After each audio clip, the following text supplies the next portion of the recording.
사랑하는 성도님들, 오늘 하나님의 은혜로 귀한 날 잘 지내고 쉬시고 일하고 내일 주일을 기대하시기 바랍니다. 우리 성도님들 예배당 와서 예배드리는 기쁨 축복 임하시기 바랍니다. 칼럼 진행합니다. 큰 그림을 보는 법. 일단 기회가 있어 어느 도시를 가게 되면 제일 먼저 찾는 것이 미술관입니다. 어디에 어느 미술관이 있기에 일부러 그 도시를 찾아가기도 합니다. 저는 그림을 보는 속도가 늦어서 그런지 미술관에 갈 때는 혼자 가는 것이 가장 마음 편합니다.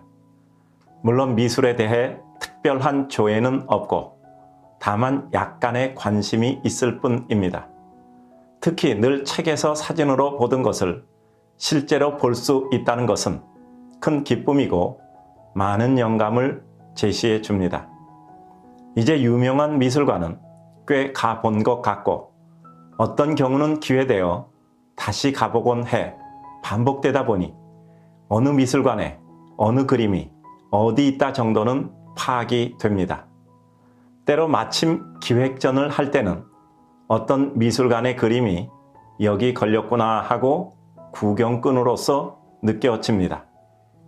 그렇게 자주 가는 것이 아니니 일정을 잡으면 일단 시작하는 시간에 맞추어서 들어가 큰 미술관의 경우는 점심도 먹고 끝날 때까지 시간을 보내고는 합니다. 하루 종일 서 있으니 어깨도 아프고 다리도 아프지만 기쁨이 있으니 그래도 참을만 합니다. 그저 그림과 같이 숨 쉴 수 있다는 것만 해도 기쁜 것이지요. 큰 그림이 유명한 그림은 전혀 아닙니다.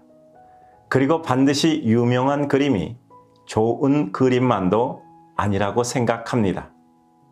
그림이란 결국 각자에게 다른 감동을 주고 보면 볼수록 그린 사람의 심정이 이해되고 그 영감과 심정을 같이 느껴보므로 가슴에 후련함을 느끼게 됩니다. 제 나름대로 그림을 보는 아직 낮은 수준입니다. 그림을 보다 보면 저절로 그림을 보는 라인이 생깁니다. 대개 일정한 크기의 그림이 눈에 잘 들어오는 거리의 라인입니다. 그런데 가다 보면 큰 그림을 만나게 됩니다. 벽면에 일정한 거리를 두던 라인의 거리가 달라질 수밖에 없습니다. 결국 큰 그림은 훨씬 더 뒤로 와서 보아야 전체 구도를 볼 수 있습니다. 멀리서 화가의 마음을 느껴본 후에 이제 보다 더 구체적으로 느낄 수 있도록 가까이 다가가서 한 구석구석들을 음미하며 보곤 합니다. 이런 생각을 했습니다.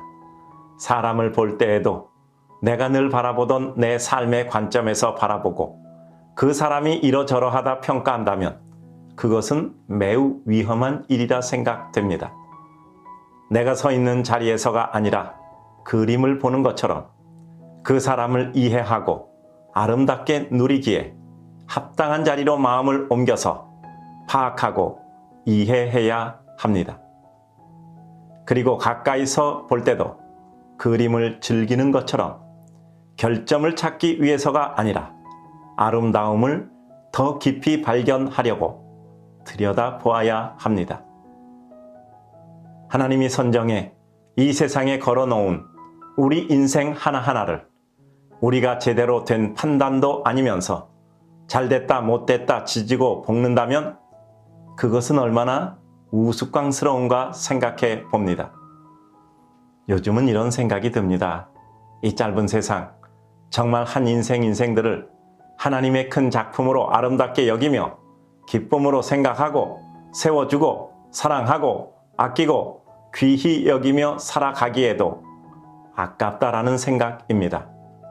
정말 부끄러운 고백이지만 요즘은 그림을 보면 볼수록 왠지 잘 그렸다, 못 그렸다라는 생각보다는 그 그림을 그린 화가의 마음이 조금씩 느껴집니다.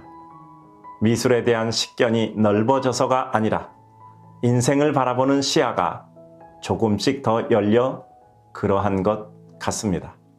조금 더 아름답게 살다 가야겠다라는 마음이 자꾸 듭니다. 우리 사랑하는 성도님들, 오늘도 하나님의 은혜 속에 그 마음이 더욱더 세련되고 우아하고 하나님의 은혜로 그해지기를 소원합니다. 우리 하나님이 우리와 함께 하실 줄 믿습니다. 축복합니다. 오늘도 힘내서 주의 축복 누리시기 바랍니다.